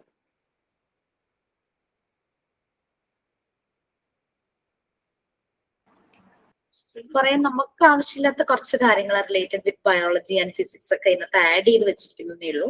കാരണം ഈ ഒരു ഫോഴ്സിനെ കുറിച്ച് കൂടുതലായിട്ട് പറയാൻ വേണ്ടിയിട്ടാണ്. നമുക്കിപ്പോ ബോഡിയിൽ ഹോർമോൺസ് ഉണ്ട്. നമ്മൾ പറയും നമ്മുടെ ഹോർമോൺസ് പ്രവർത്തിക്കുന്നു, അല്ലെങ്കിൽ ഹോർമോൺസിന്റെ ഇംബാലൻസ് കാരണമാണ് ഈ പ്രശ്നം ഉണ്ടാകുന്നത്. അപ്പൊ അതൊരു ഫോഴ്സ് ആണ്, എന്തോ ഒരു ആക്ടിവിറ്റി നമ്മളുടെ ബോഡിയിൽ നടത്തുന്ന ഒരു കെമിക്കൽ ആക്ഷൻസ് ഒക്കെ നടത്തുന്ന പോലുള്ള ഒരു ഫോഴ്സ്. പെട്ടെന്ന് പേടി വരുമ്പോൾ നമ്മളുടെ ചില ഹോർമോൺസ് ഭയങ്കരമായിട്ട് ആക്റ്റീവ് ആകും. സന്തോഷം വരുമ്പോൾ സങ്കടം വരുമ്പോൾ അങ്ങനെയൊക്കെ ആക്റ്റീവ് ആകുന്ന രീതിയിൽ ഹോർമോൺസിനെയും നമ്മൾ എൻസൈംസിനെയൊക്കെ പറയാറുണ്ട് അല്ലെ. അതൊക്കെ കണക്റ്റഡ് വിത്ത് ബയോളജി. നമുക്കിവിടെ ശരിക്കും മോണ്ടിസോറി അതിൽ നിന്നൊരു വേർഡ് കടമെടുത്തു എന്നേ ഉള്ളൂ, ഹോം എന്നുള്ള വേർഡ്. എന്തുകൊണ്ട് മോണ്ടിസോറിയിൽ ആ ഒരു വേർഡ് എടുത്തു എന്നുള്ളതൊന്ന് കമ്പയർ ചെയ്യാനാണ് ബയോളജിയിൽ അതെന്താണ്, ഫിസിക്സിൽ അതെന്താണ് ഉള്ളത് എഴുതിയേക്കുന്നത്. നമ്മളുടെ തലയിലേക്ക് കയറാൻ ഇച്ചിരി പ്രയാസമായിരിക്കും. അത്രയും ഒരു സിമ്പിൾ ആയിട്ടല്ല അത് എഴുതി വെച്ചിരിക്കുന്നത്. ഇതൊരു ലീഡിങ് ഫോഴ്സ് ആണ്. പല കാര്യങ്ങളിലേക്ക് നമ്മളെ കൊണ്ടെത്തിക്കുന്ന, നമ്മളെ പുഷ് ചെയ്ത് കാര്യങ്ങൾ ചെയ്ത് നമ്മളെ പ്രഷറൈസ് ചെയ്യുന്നത്. അപ്പൊ സ്റ്റോറി റൈംസ് എഴുതിയപ്പോ വി ഹാവ് ടു ഡു, ഞാനിത് ചെയ്തേ പറ്റൂ എന്ന് നമ്മളുടെ ഉള്ളിൽ നിന്ന് നമ്മളിങ്ങനെ ഗൈഡ് ചെയ്തുകൊണ്ടിരുന്ന കാണും ആരെങ്കിലും. ഇപ്പൊ ഈസി ആയിട്ട് ചെയ്യാൻ, ഇപ്പൊ സമയമെടുത്ത് ചെയ്തവർക്ക് അതിന്റെ റിസൾട്ട് കിട്ടിയിട്ടുണ്ടാവും. ലാസ്റ്റ് മൊമെന്റിൽ ചെയ്യുമ്പോഴാണ് നമ്മൾ ശരിക്കും നമ്മൾക്ക് കാര്യമായി എഫേർട്ട് ഇടാനും പറ്റില്ല. അപ്പൊ നമ്മൾ എന്തെങ്കിലും രീതിയിലൊക്കെ കോപ്പി പേസ്റ്റ് ചെയ്ത് അതങ്ങ് ഒപ്പിക്കും. അപ്പൊ അതുകൊണ്ടാണ് നമ്മൾ ഇത് ആദ്യം തരുന്നത്. അപ്പോഴാണ് നിങ്ങൾക്ക് നിങ്ങളുടെ പൊട്ടൻഷ്യല് തിരിച്ചറിഞ്ഞ് ആ ഒരു പൊട്ടൻഷ്യൽ യൂസ് ചെയ്തിട്ട് നല്ലൊരു ഔട്ട്കം ഉണ്ടാക്കാൻ പറ്റുള്ളൂ. അപ്പൊ ഹോം അതാണ് ശരിക്കും പറഞ്ഞു കഴിഞ്ഞാല് ഒരു വൈറ്റൽ എനർജിയാണ്, ഒരു പർപ്പസ്ഫുൾ ആക്ടിവിറ്റിക്ക് വേണ്ടിയിട്ടുള്ള ഒരു വൈറ്റൽ എനർജി. അപ്പൊ ആ ഒരു പുഷാണ് നമ്മൾ ഇവിടുന്ന് തന്നത്. You can do this. പലർക്കും ഉള്ളിലുണ്ട്, നമ്മൾ അത് ഒരിക്കലും അത് എടുത്ത് നോക്കി അത് ചെയ്തിട്ടുണ്ടാവില്ല. ഞാൻ എപ്പോഴും ഇങ്ങനെ കുട്ടികളുടെ ഇൻബോൺ ടാലൻസിനെ പ്രൊമോട്ട് ചെയ്യുന്നതും ചിലത് തടസ്സപ്പെടുന്ന രീതിയിലൊക്കെ വരുമ്പോഴേക്കും എപ്പോഴും അതിനൊരു എക്സാമ്പിൾ ആയിട്ട് പറയുന്ന മൂവി സ്ഫടിക മൂവിയാണ്. അത് കണ്ടിട്ടുണ്ടെങ്കിൽ ആയാലും നിങ്ങൾക്ക് മനസ്സിലാവും ആ ഒരു കുട്ടിയുടെ കഴിവിനെ എങ്ങനെയാണ് തളർത്തിക്കളഞ്ഞെന്നുള്ളത്. അതിന്റെ ഒരു ഔട്ട്കം വന്നത് അതിന്റെ ലൈഫ് തന്നെ ഒരു വേറൊരു അവസ്ഥയിലേക്ക് പോയി, അവരുടെ ഫാമിലി തന്നെ വേറൊരു രീതിയിലേക്ക് പോയി. അങ്ങനെ കുറെ കാര്യം, ആ ഫാമിലിയിലെ ആളുകൾ തമ്മിലുള്ള ബന്ധങ്ങളിലെ പല പ്രശ്നങ്ങളും എല്ലാം നമുക്ക് അതിനകത്ത് കാണാനായിട്ട് പറ്റും. ഈവൻ ലൈഫ് എൻഡ് ആവുമ്പോ പോലും നല്ല രീതിയിൽ എനിക്കിതൊന്നും ചെയ്യാൻ പറ്റിയില്ലല്ലോ എന്നും പറഞ്ഞിട്ടാണ് അതിനകത്തെ ചാക്കോ മാഷ്. അങ്ങനെ കുറെ ചാക്കോ മാഷുകൾ നമ്മുടെ സ്കൂളിൽ ഉണ്ടായിരുന്നു കാണും. അവർക്കൊക്കെ ചേഞ്ചസ് വരണം. എന്നാലും മാത്രമാണ് നമ്മുടെ കുട്ടികളുടെ ആ ഒരു ഡെവലപ്മെന്റ് പ്രോപ്പർ ആയിട്ട് പോകുള്ളൂ. ഞങ്ങളുടെ വീട്ടിലുണ്ടായിരുന്നു മാം ഒരു ചാക്കോ മാഷ്. ഹസ്ബൻഡിന്റെ ഡാഡി ടീച്ചറായിരുന്നു, HM ആയിട്ടാണ്. പുള്ളി ചേട്ടനെ TTC ഒക്കെ പഠിക്കാൻ ഭയങ്കര ആഗ്രഹം. പക്ഷെ പുള്ളി പറയേ അത് വേണ്ട, മമ്മിയും അതെ ഡാഡിയും അതെ ടീച്ചറായിരുന്നു, അപ്പം അത് ഇഷ്ടമല്ല എന്നും പറഞ്ഞുകൊണ്ട് പഠിപ്പിച്ചില്ല. അപ്പം ചേട്ടൻ ഇപ്പോഴും പറയും അത് ഞാനെങ്ങും എത്തിയില്ല. നമ്മുടെ ഉള്ളിൽ, കാരണം നമ്മുടെ ഇന്നർ ഗൈഡ് തന്നെയാണ് ഇങ്ങനെ ഇത് ചെയ്യാൻ യു ആർ കേപ്പബിൾ എന്നുള്ള രീതിയിൽ പറയണത്. അതാണ് നമ്മള് ഈ മൾട്ടിപ്പിൾ ഇന്റലിജൻസ് ടെസ്റ്റ് ചെയ്ത് കഴിയുമ്പോൾ, അസസ്മെന്റ് ചെയ്ത് കഴിയുമ്പോൾ നമുക്ക് മനസ്സിലാകും ആ കുട്ടിയുടെ പൊട്ടൻഷ്യൽ എന്താണ്. സോ അവനെ ഏത് കരിയറിലേക്ക്, ഏതൊരു ആസ്പിരേഷനിലേക്ക് നമുക്ക് കൊണ്ടുപോകാൻ പറ്റും. ഞാൻ ആ കോഴ്സ് ആട്ടോ ചെയ്തുകൊണ്ടിരിക്കുന്നത്. കോഴ്സ് ഞങ്ങളുടെ ഫസ്റ്റ് അസൈൻമെന്റ് ആയിരുന്നു ഈ ഒരു അസസ്മെന്റ്. നമ്മളെയും അസസ് ചെയ്യണം, വേറെ രണ്ടുപേരെയും നമ്മുടെ ബാച്ചിലുള്ള രണ്ടുപേരെ അസസ് ചെയ്ത് ഞങ്ങൾ ഗ്രൂപ്പായിട്ടൊക്കെ തിരിച്ചിട്ടുണ്ട്. ഞങ്ങൾ 50 പേരടങ്ങുന്ന ഒരു ബാച്ച്. എന്ത് കോഴ്സാണ്? കരിയർ കൺസൾട്ടന്റ് എന്നൊരു കോഴ്സാണ്. അതായത് നമുക്ക് സ്കൂള് ഹയർ സെക്കൻഡറി കുട്ടികൾക്ക് ഇപ്പൊ ഫോക്കസ് വളരെ കുറവാണല്ലോ. പണ്ടത്തെ ഒരു സിസ്റ്റം എന്ന് പറഞ്ഞാൽ പാരന്റ് പുള്ളിങ് ആയിരുന്നു. നീ ഇത് പഠിച്ചാൽ മതി, നീ ഇത് ചെയ്യണം, ഇപ്പൊ ലൗലി പറഞ്ഞ പോലെ. പക്ഷെ ഇപ്പോ കുട്ടികളുടെ ഉള്ളിൽ ഓരോ പൊട്ടൻഷ്യൽ ഉണ്ട്. നമ്മൾ ഈ പറഞ്ഞ പോലെ നെബുല, അങ്ങനെ പൊട്ടൻഷ്യൽ ഉണ്ട്. അപ്പൊ ഇത് നമ്മൾ കണ്ടെത്തി നമ്മൾ അവരെ കത്തിച്ചു വിടുക. അതാണ് നമ്മുടെ ജോബ്. കരിയർ കൺസൾട്ടന്റ് വളരെ സാധ്യതയുള്ള ജോബാണ്. നമ്മൾ അപ്ഗ്രേഡ് ചെയ്തുകൊണ്ടിരിക്കണം. കരിയറിലെ സാധ്യതകൾ നമ്മൾ മനസ്സിലാക്കണം. അതിന് എംപ്ലോയ്മെന്റ് റൂൾസ് അങ്ങനെയുള്ള പല കാര്യങ്ങളും നമ്മൾ ഫോളോ ചെയ്യേണ്ടതായിട്ട് വരും. പക്ഷെ നമുക്കൊരു ഇൻകം വൈസ് നോക്കുവാണെങ്കിൽ നല്ലൊരു ഇൻകം നമുക്ക് കിട്ടുകയും ചെയ്യും. ക്ലാസ് എടുക്കാനൊക്കെ ചെന്ന് കഴിഞ്ഞു കഴിഞ്ഞാൽ ഇപ്പൊ സ്കൂളുകളിലൊക്കെ ഇങ്ങനെ ഒരാളെ ആവശ്യമാണ്. പ്രൊഫഷണൽ ആയിട്ട് കരിയർ കൺസൾട്ടൻസ്, ആ ഒരു ഗൈഡൻസ് കൊടുക്കുന്ന ഒരാളാണ്. ഇപ്പോ അത് നമ്മുടെ ഇപ്പൊ ഒരു പ്രഗത്ഭനായിട്ടുള്ള ഒരു കരിയർ കൺസൾട്ടന്റ് BS വാര്യർ അല്ലേ, അത് വെങ്കിട്ടറാം എന്നാണ് അയാളുടെ പേരെ മറന്നുപോയി. അപ്പൊ അതുപോലെ നമ്മൾക്ക് നമ്മുടെ നിയർ ബൈ സ്കൂളുകളിൽ നമുക്ക് ചെയ്തു കൊടുക്കാം. അതിന് പല ലെവലുണ്ട്. ഞാനിപ്പോ മാസ്റ്ററി ലെവൽ 1 ആണ് ചെയ്യുന്നത്. അപ്പൊ നമുക്കൊരു കരിയർ മെന്റർ ആകാം. നമുക്ക് ഇതുപോലെ സ്കൂളുകളിൽ പോയിട്ട് ക്ലാസ് എടുത്ത് കൊടുക്കാം. ഏതൊക്കെ ഏരിയയിൽ കുട്ടികളുടെ ഇന്റലിജൻസ് ടെസ്റ്റ് ചെയ്ത് അവരുടെ ആസ്പിറേഷൻ എന്താന്ന് കണ്ടെത്തി. അപ്പൊ നമ്മൾ കണ്ടെത്തി പറയുമ്പോഴേക്കും കുഞ്ഞു പറയും, ഇത് തന്നെയായിരുന്നു എന്റെ മനസ്സിലുണ്ടായിരുന്നെന്ന് അവര് പറയും. ആ രീതിയിലുള്ള സയന്റിഫിക് മെത്തേഡാണ് കരിയർ കൺസൾട്ടന്റ്. ഞാൻ ചെയ്യുന്ന കോഴ്സ് ഹഗ് ഇന്റർനാഷണൽ എന്ന് പറഞ്ഞിട്ടൊരു ഗ്രൂപ്പിന്റെയാണ്, വളരെ ഫേമസ് ആണ്, അറിയപ്പെടുന്ന ഒരു ഇത് തന്നെയാണ്. നല്ല ഫീഡ്ബാക്ക് ആണ് അവർക്ക്. സാറിന്റെ പേര് അനീഷ് മോഹൻ എന്നാണ്. സാറിന് ഒരു ഗവൺമെന്റ് ജോലി ഉണ്ടായിരുന്ന സാറാണ്. സാർ പക്ഷെ ജോലി റിസൈൻ ചെയ്തിട്ടാണ് ഇത് ചെയ്യുന്നത്. സാറിന്റെ പൊട്ടൻഷ്യൽ എന്ന് പറഞ്ഞു കഴിഞ്ഞാൽ അപാരം തന്നെയാട്ടോ. അത്ര രസമാണ് പാരന്റ്സിനും കുട്ടികൾക്കും ക്ലാസ് എടുക്കുന്നത്. ഓൺലൈൻ ആയിട്ടാട്ടോ നമ്മുടെ ക്ലാസ്.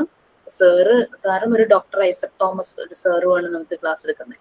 ഈ അനീഷ് സാറ് വളരെ യങ്ങാണ്, 30+ അത്രേ കാണുള്ളൂ സാറിന്.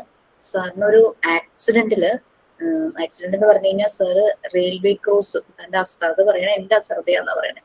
സാറ് റെയിൽവേ ക്രോസ് ചെയ്തപ്പോ സാറിന്റെ കാലിലെന്തോ ബാൻഡേജ് എന്തോ കിട്ടിയിട്ടുണ്ടായിരുന്നു. അതിന് പാളത്തില് ബാൻഡേജ് ഉടക്കി. സാറ് മലർന്നടിച്ച് വീണപ്പോ ട്രെയിൻ വരുന്നുണ്ടായിരുന്നു. സാറിന്റെ മുകളിലൂടെ ട്രെയിൻ കയറി ഇറങ്ങി.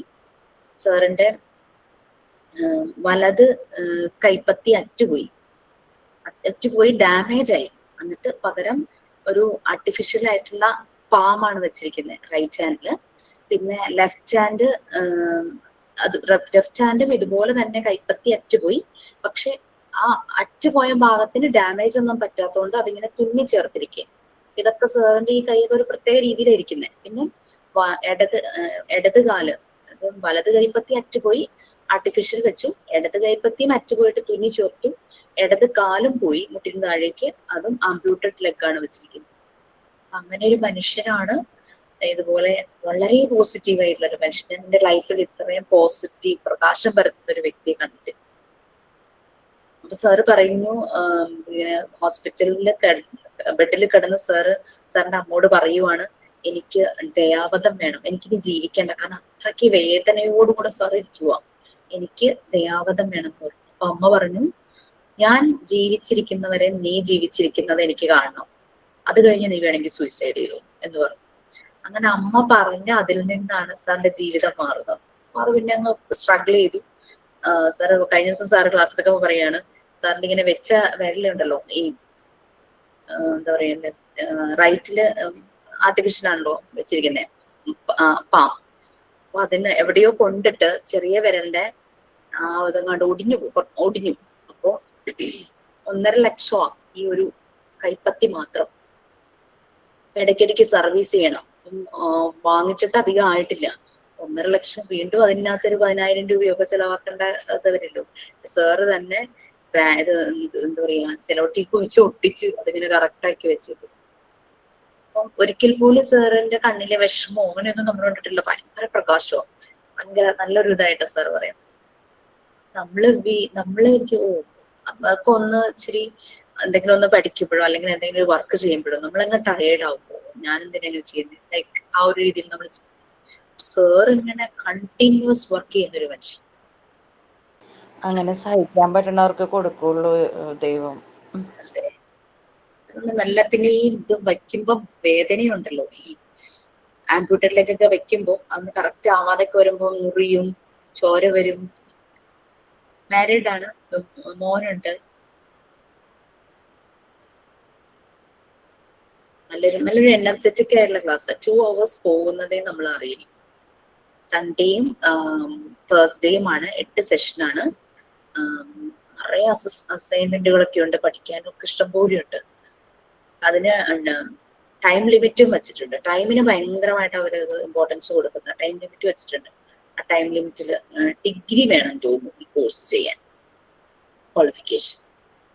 പിന്നെ നമ്മളുടെ കുറച്ച് കാര്യങ്ങൾ അവർ അനലൈസ് ചെയ്തിട്ട് നമ്മൾക്ക് അതിന് ചേരാനുള്ളത് ഉണ്ടെങ്കിൽ മാത്രമേ അവർ എടുക്കുള്ളൂ. അങ്ങനെ കിട്ടും, ഫിൽട്ടർ ചെയ്യും.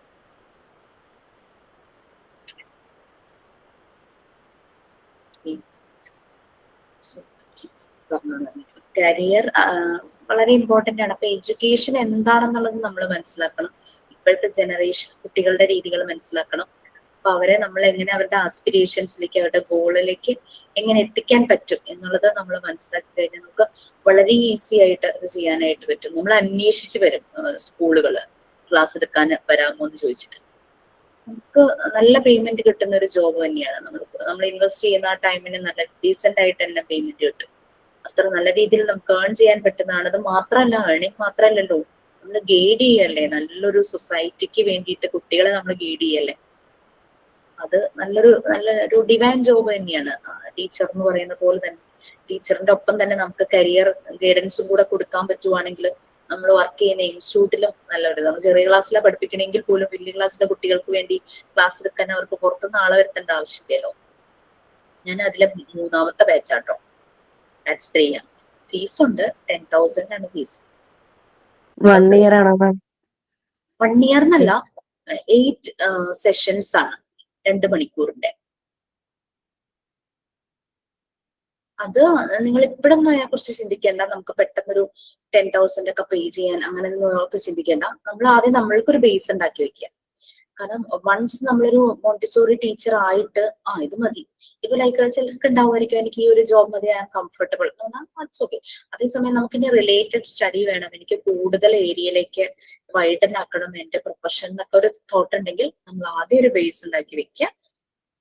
ചെറിയൊരു ഇൻകം സോഴ്സ് കണ്ടുപിടിച്ച് നമുക്കൊരു ഇൻകം ഒക്കെ ആയി കഴിയുമ്പോഴേക്കും നമുക്ക് ഇതുപോലെ നമ്മളെ ഒന്ന് അപ്ഗ്രേഡ് ചെയ്യാനായിട്ട് കുറെ കോഴ്സുകൾ ഇതുപോലെ ചെയ്യണം. നല്ല ക്വാളിറ്റി കോഴ്സ് പ്രൊവൈഡ് ചെയ്യുന്നവരുണ്ട്.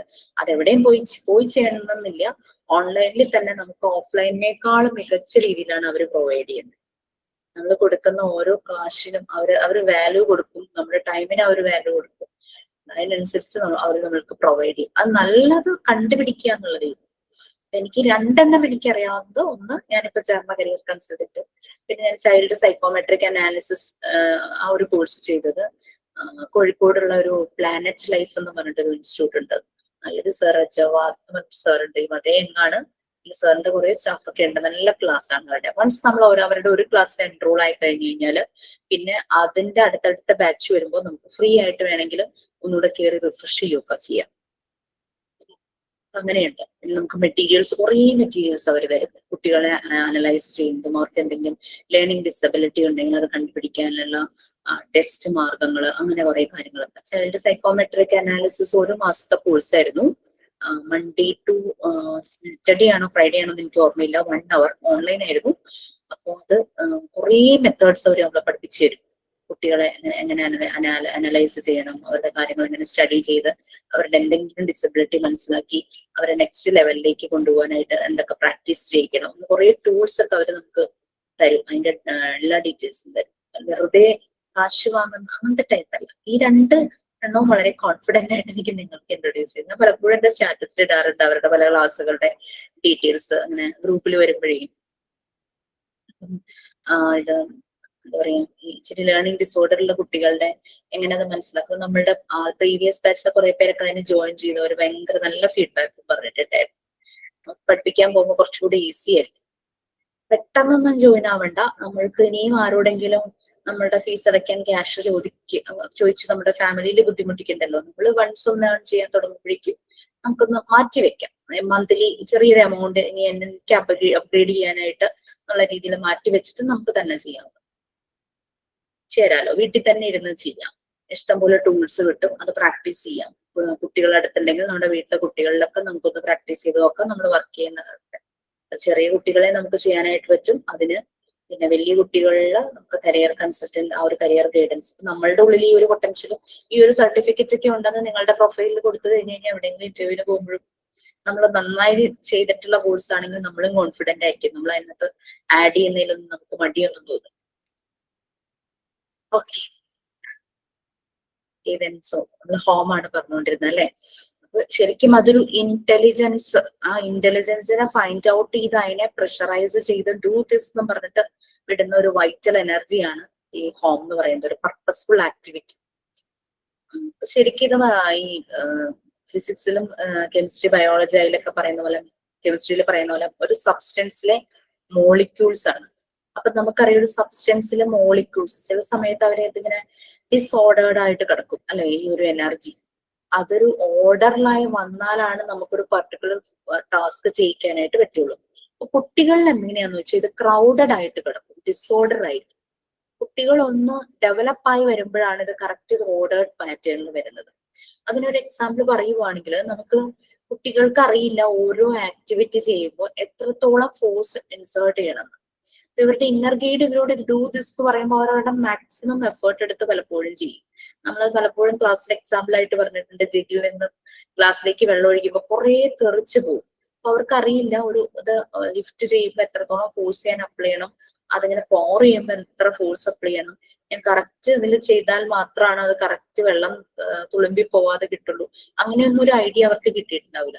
അപ്പൊ അതുകൊണ്ട് എന്താ നീ കാണിച്ചതെന്ന് ചോദിക്കാൻ വരുമ്പോ എനിക്ക് അറിയില്ല എന്നുള്ള മറുപടിയെ കുട്ടികൾക്ക് പറയാൻ അറിയുള്ളൂ. I don't know. കാരണം അവർക്ക് അറിയില്ല, അവരുടെ ഇന്നർ ഗൈഡ് അവരെ കൊണ്ട് ചെയ്യിച്ചു. പക്ഷെ എത്രത്തോളം ഫോഴ്സ് എക്സേർട്ട് ചെയ്യണം എന്നുള്ള ഐഡിയ കുട്ടികൾക്ക് അവർ ഡെവലപ്പ് ആയി വരുമ്പോഴേ മനസ്സിലാവുള്ളൂ. അതാണ് പറയുന്നത്, അതൊരു ക്രൗഡ് പാറ്റേൺ ആണ്. അടുത്ത പാരഗ്രാഫിൽ അത് പറഞ്ഞിരിക്കുന്നത് അതാണ്.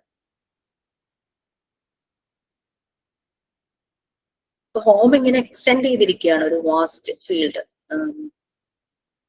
പല സമയത്തും ഇപ്പൊ ആളുകള് നമ്മള് മനസ്സിൽ ഉദ്ദേശിച്ച ഒന്നായിരിക്കും, പക്ഷെ ചെയ്തു വരുമ്പോ വേറൊന്നായി പോകുന്നു എന്നുള്ളത്.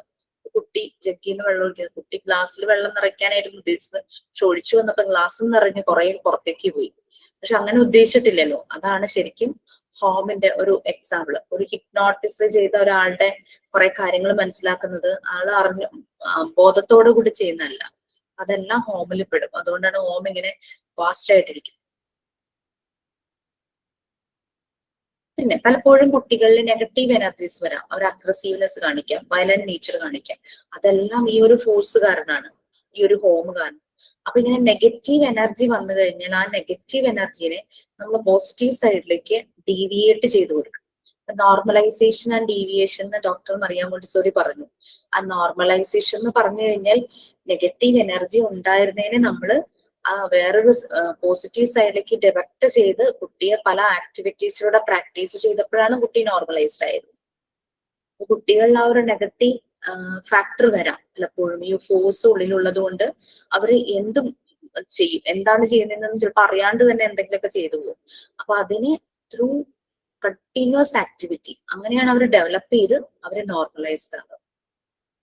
അല്ലാതെ ഡീവിയേഷൻ എന്ന് പറഞ്ഞ കാറ്റഗറി മാത്രം, അല്ലെങ്കിൽ നോർമലൈസ് എന്ന് പറഞ്ഞ കാറ്റഗറി മാത്രമൊന്നുമല്ല, ഡീവിയേഷനിൽ നിന്നാണ് അവർ നോർമലൈസേഷനിലേക്ക് വരുന്നത്. ചില കുട്ടികൾ പെട്ടെന്ന് നോർമലൈസ്ഡ് ആകും, ചില കുട്ടികൾക്ക് സമയമെടുക്കും. ഡിപ്പെൻസ് അവർ വളരുന്ന എൻവയോൺമെന്റും എല്ലാമായിട്ട് അത് കണക്റ്റഡ് ആണ്. അങ്ങനെ ഒരു 3 years ഒക്കെ കഴിയുമ്പോഴാണ് ഇവരുടെ ഒരു കോൺഷ്യസ് ആ ഒരു ബോധം അത് ഡെവലപ്പ് ചെയ്യാനായിട്ട് തുടങ്ങുന്നത്.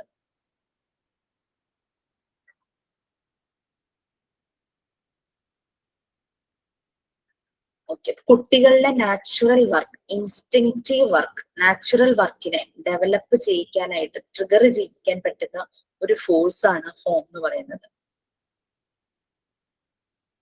എക്സസൈസ് പല ആക്ടിവിറ്റീസും റിപ്പീറ്റ് ചെയ്താണ് അവരിൽ ഇത് ആ ഒരു നോർമലൈസ്ഡിലേക്ക് ആക്കുന്നത്. ഈ ഒരു ഫോഴ്സ് എല്ലാ കുട്ടികളിലും ഉണ്ട്. ചിലരിൽ അത് ഭയങ്കരമായിട്ട് ഡിസോർഡഡ് ആയിരിക്കും, ക്രൗഡഡ് ആയിരിക്കും, നെഗറ്റീവ് ആയിരിക്കും അവരിൽ നിന്നുണ്ടാകുന്ന റെസ്പോൺസ്. അതിന് നമ്മൾ ത്രൂ റിപ്പീറ്റഡ് ആക്ടിവിറ്റി ആ ഒരു പ്രിപ്പയർഡ് എൻവയോൺമെന്റിൽ നമ്മൾ ചെയ്യിക്കുമ്പോൾ അവരുടെ നാച്ചുറൽ വർക്ക് ഡെവലപ്പ് ചെയ്ത് വരും. ഓക്കെ, അപ്പൊ ഇങ്ങനെയുള്ളൊരു ബേസിക് ഫോഴ്സ് പലപ്പോഴും ഇങ്ങനെ ചെയ്യിക്കുമ്പോൾ കുട്ടി അറിഞ്ഞും ചെയ്യുന്നു അറിയാതെയും ചെയ്യുന്നു നമ്മൾ പറഞ്ഞു അല്ലെ. കോൺഷ്യസുമാണ് അൺകോൺഷ്യസും. അപ്പൊ പലപ്പോഴും ചെറിയ പ്രായത്തിൽ അൺകോൺഷ്യസ് പാർട്ടായിരിക്കും കൂടുതൽ. കുറച്ചുകൂടെ നമ്മള് വകതിരിവ് വന്നു എന്ന് പറയുമല്ലോ കുട്ടികൾ ഒരു പ്രായം വരുമ്പോഴേക്കും. ഇപ്പൊ വകതിരിവ് വന്നു, നേരത്തെ ആ പ്രശ്നങ്ങളൊന്നുമില്ല. ശരിക്കും ഈ അൺകോൺഷ്യസ് പാർട്ടാണ് ഇവർക്ക് ഇങ്ങനെ ഭയങ്കരമായിട്ട് ഹൈലൈറ്റ് ചെയ്ത് നിൽക്കുന്നത്. അപ്പൊ ഇവരെ ത്രൂ കണ്ടിന്യൂസ് പ്രോസസ്, കണ്ടിന്യൂസ് ആക്ടിവിറ്റിയിലൂടെ വേണം, റിപ്പീറ്റഡ് ആക്ടിവിറ്റിയിലൂടെ വേണം ഇവരെ ആ ഒരു കോൺഷ്യസ് ലെവലിലേക്ക് അവർ വരാൻ. ഇതുമായിട്ട് കണക്ട് ചെയ്യുന്നതാണ് നീമി എന്ന് പറയുന്നത്, മെമ്മറി. ഈ ഒരു നീമി, ഈ മെമ്മറി ആണ് പലപ്പോഴും ഹോമിനെ ഓർമ്മപ്പെടുത്തുന്നത്. നമുക്ക് എന്തെങ്കിലും കാര്യം ചെയ്യണമെങ്കിൽ നമ്മളത് ഓർത്ത് ചെയ്യും അല്ലെ. അതുപോലെ തന്നെ ഹോമിനെ ഓർമ്മപ്പെടുത്തുന്ന ഒരു ജനറ്റിക് മെമ്മറിയാണ്, ഒരു പ്രിവാലന്റ് ഫോം ഓഫ് മെമ്മറിയാണ് നീമി എന്ന് പറയുന്നത്. അത് ഫസ്റ്റ് 3 years അൺകോൺഷ്യസ് ആയിരിക്കും, നെക്സ്റ്റ് 3 years അത് റീപ്ലേസ് ചെയ്യും, ഗ്രാജുവലി കോൺഷ്യസ് മെമ്മറി ആയിട്ട് റീപ്ലേസ് ചെയ്യുന്നതാണ് നീമി. ഒരു സ്പെഷ്യൽ ടൈപ്പ് മെമ്മറിയാണ്. ചുറ്റും നടക്കുന്ന വേൾഡ്, ഒരു കുട്ടിയുടെ ആ ഒരു ലോകത്ത് നടക്കുന്ന കാര്യങ്ങളെല്ലാം ആ കുട്ടിയിൽ അബ്സോർബ് ചെയ്യിക്കുന്ന ഒരു ജനറ്റിക് മെമ്മറിയാണ് നീമി എന്ന് പറയുന്നത്. അതാരെങ്കിലും ഒന്ന് വായിക്കാമോ?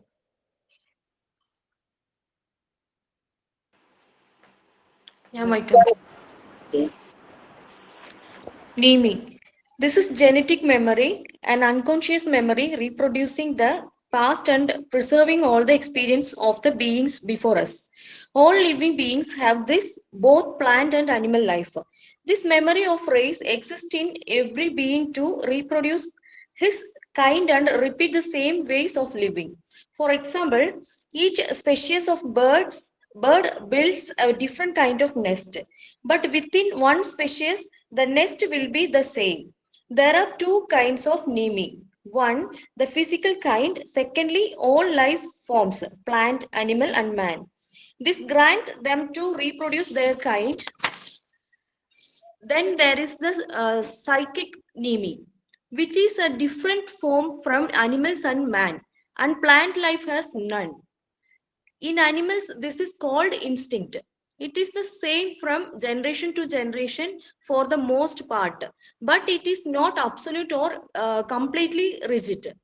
Instinct can be modified according to the plight of the environment. This that is, animals always reproduce their own species, but unless there is a possibility of adaptation, a species is bound to die. As an example, take the dinosaurs. They were huge and powerful, but they could not adapt to the coming of the cold ice age. They died out and were replaced by the more malleable mammals. This possibility of adaptation of instinct is equal to the adaptability of man through his genes. Human genes, dominant and recessive, are always combining to reproduce new phenotype, new expressions. If the environment changes, some of the recessive gene that now produce intermittent changes in humans that are not important could become essential for survival. Plants are also adaptable because of the neme they possess. In all cases, adaptation is much easier in the growing being than in the adult. In man's psychic embryo, there are no instincts equal to those of the animals. There are instincts in man in the physical embryo regarding heartbeat, digestion, and other lower functions, but there are none in the psychic embryo. They help the beings that have instincts, but they are limited. They can only adapt to a limited degree to any new environment. Take the lion as an example. Although it can adapt to life in a cage, it cannot adapt to the temperature of a fairly cold climate without outside help from the man. It is finite to a certain range of latitude on the globe. Man can and does make his habitat anywhere on Earth, from deserts to within the Arctic Circle. Instead of instincts, man has potential, which Montessori called nebulae. Man is born free. Thank you, ma'am. So, naming. നമ്മൾ പറഞ്ഞ it's A genetic memory, അതൊരു prevalent form of മെമ്മറിയാണ്. First 3 years life, നമ്മളുടെ മനുഷ്യന്റെ കാര്യം എടുക്കുകയാണെങ്കിൽ ആദ്യത്തെ ആ ഒരു 3 വർഷം അൺകോൺഷ്യസ് മൈൻഡാന്ന് നമുക്കറിയാം, അബ്സോർബൻ മൈൻഡാണ്. അത് തന്നെ കോൺഷ്യസ്നും അൺകോൺഷ്യസ്നും നമ്മൾ ഡിവൈഡ് ചെയ്തു. അൺകോൺഷ്യസ് ആദ്യത്തെ 3 വർഷവും, അത് കഴിയുമ്പോൾ അത് കോൺഷ്യസ് മെമ്മറി ആയിട്ട് മാറുന്നു. ഈവൻ ദോ അൺകോൺഷ്യസ് ടൈമിൽ സംഭവിച്ച കാര്യങ്ങൾ നമ്മുടെ സബ് കോൺഷ്യസ് മൈൻഡിൽ കിടക്കുന്നുണ്ടാകും, നമ്മൾ ഓർമ്മയുണ്ടാവില്ല എന്നേ ഉള്ളൂ, ബട്ട് അതെല്ലാം കാണും. അപ്പൊ ആ ഒരു രീതിയിലാണ് നീമി ഡെവലപ്പ് ചെയ്തു വരുന്നത്. അൺകോൺഷ്യസ് നിന്ന് ഗ്രാജുവലി അത് കോൺഷ്യസ് മെമ്മറി ആയിട്ട് മാറുന്നു. പാസ്റ്റ് പല എക്സ്പീരിയൻസസും പലപ്പോഴും നമ്മുടെ പാസ്റ്റ് എക്സ്പീരിയൻസിന്റെ ഒരു റിഫ്ലക്ഷൻ ആയിട്ടായിരിക്കും നമ്മൾ പ്രസന്റ്ലി പല കാര്യങ്ങളും ചെയ്യുന്നത്, അല്ലെങ്കിൽ ഫ്യൂച്ചറിൽ ചെയ്യാൻ പോകുന്നത്. കാരണം എനിക്കത് അന്ന് അങ്ങനെ സംഭവിച്ചു, അതുകൊണ്ട് ഞാൻ ഇനി ശ്രദ്ധിക്കണം, ആ ഒരു രീതിയിൽ നമുക്ക് വരും. അപ്പൊ ഈ നീമി അതിനെ ഹെൽപ്പ് ചെയ്യും. എല്ലാ ലിവിങ് ബീയിങ്സിലും, ജീവനുള്ള എല്ലാത്തിനും നീമി ഉണ്ടെന്നാണ് ഡോക്ടർ മോണ്ടിസോറി പറയുന്നത്. അതായത് പ്ലാന്റ് ലൈഫിനും അതുപോലെ തന്നെ അനിമൽ ലൈഫിനും. ക്വസ്റ്റ്യൻ പേപ്പറിൽ ഞാൻ നിങ്ങൾക്ക് 2 വേർഡ് ഒന്ന് ഇൻട്രൊഡ്യൂസ് ചെയ്തിട്ടുണ്ട്, ചിലർക്ക് അറിയായിരിക്കും. അത് ക്വസ്റ്റ്യൻ പേപ്പറിൽ ഞാൻ ബ്രാക്കറ്റിൽ തന്നെ കൊടുത്തിട്ടുണ്ട്. ബോത്ത് ഫ്ലോറ ആൻഡ് ഫോണ ഹാവ് ദിസ് മെമ്മറി എന്നും പറഞ്ഞിട്ടായിരുന്നു എക്സാമിന് സാധാരണ ക്വസ്റ്റ്യൻ ചോദിക്കുന്നത്. ഫ്ലോറ എന്ന് പറയുന്നത് പ്ലാന്റ് ലൈഫും ഫോണ എന്ന് പറയുന്നത് അനിമൽ ലൈഫും. അപ്പൊ ആ ഒരു രീതിയിൽ ആ രണ്ട് വേർഡ് ഒന്ന് മനസ്സിലാക്കിക്കണം എന്ന് വിചാരിച്ചിട്ടോ അത് ഇൻട്രൊഡ്യൂസ് ചെയ്തത്. ഒന്നും കൂടി പറയോ മാം? ഇപ്പൊ പറഞ്ഞില്ല. Flora plant life, FLAURE, flora and fauna, FAUNA. I think the spelling correct.